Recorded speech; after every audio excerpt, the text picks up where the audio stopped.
খেলনা পটকা কেড়ে নিল তাসনিম বুশরার প্রাণ। আর সে তো দেখা হবে না, এখন ওর সাথে দেখা যদি আমাদের হয়তো আর হবে না, কিন্তু আমরা তাও মনে মনে ওকে অনুভব করতে পারবো।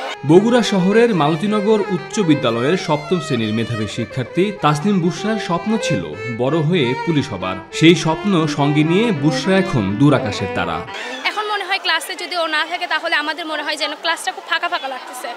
ক্লাসে আমরা ঢুকতেই মনে হয় কে যেন একটা নাই, পাশে বসে নাই। উচ্চতায় বেশ লম্বা হওয়ায় একমাত্র সন্তানের স্বপ্ন পূরণের ইচ্ছা ছিল আলী হোসেন বাবু ও সালমা দম্পতির, কিন্তু সেই স্বপ্ন অঙ্কুরেই শেষ।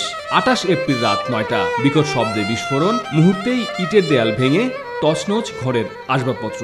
মেয়েটার স্বপ্ন ছিল যে লেখাপড়া করে পুলিশ অফিসার হবে। আমাকে মৃত্যুর 2 দিন আগেও বলছে যে আব্বু আমি সুস্থ হয়ে আমি যেটুকু করছি গাফলেতি আমার ছিল পড়াশোনার, আমি আর করব না। সে এমনি পড়াশোনায় খুব ভালো ছিল।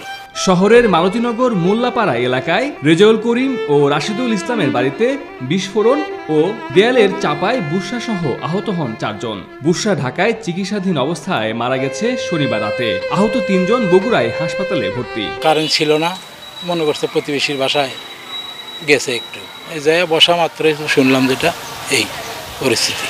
এই বিস্ফোরণ নিয়ে রহস্য রয়ে গেছে। জানা গেছে ওই বাড়িতে দেশীয় পটকা তৈরি হতো। শুধু ওই বাড়িতে নয়, মালতীনগরের SM ক্লাব মাঠ ও ভাটকান্দি এলাকার অন্তত 30 থেকে 40টি পরিবার এসব পটকা তৈরির কাজ করে। আবাসিক এলাকায় এই ধরনের কার্যক্রমের কোনো অনুমোদন সরকারের থাকে না, এটা একদম বেআইনি, এটি করা উচিত না। আমি আশা করি সংশ্লিষ্ট কর্তৃপক্ষ এটি দেখবেন। বিভিন্ন উৎসব ঘিরে পটকার চাহিদাকে কেন্দ্র করেই স্থানীয় প্রভাবশালীরা দরিদ্র পরিবারের লোকজন দিয়ে পটকা তৈরি করে নেয়। দীর্ঘদিন ধরে ওই এলাকায় পটকা তৈরি বন্ধের দাবি করে আসছেন স্থানীয়রা।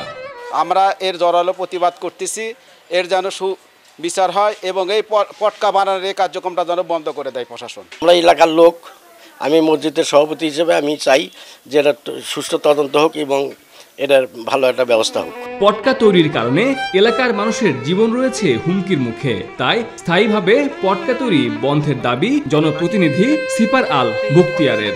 আজকে এই যে বারুদের কারণে আমাদের এলাকার ছেলে বাচ্চা, শিশু, বয়স্ক সবাই কিন্তু ক্ষতিগ্রস্ত হচ্ছে। আমরা এলাকাটা আমাদের হুমকির মুখে পড়ে গেছে।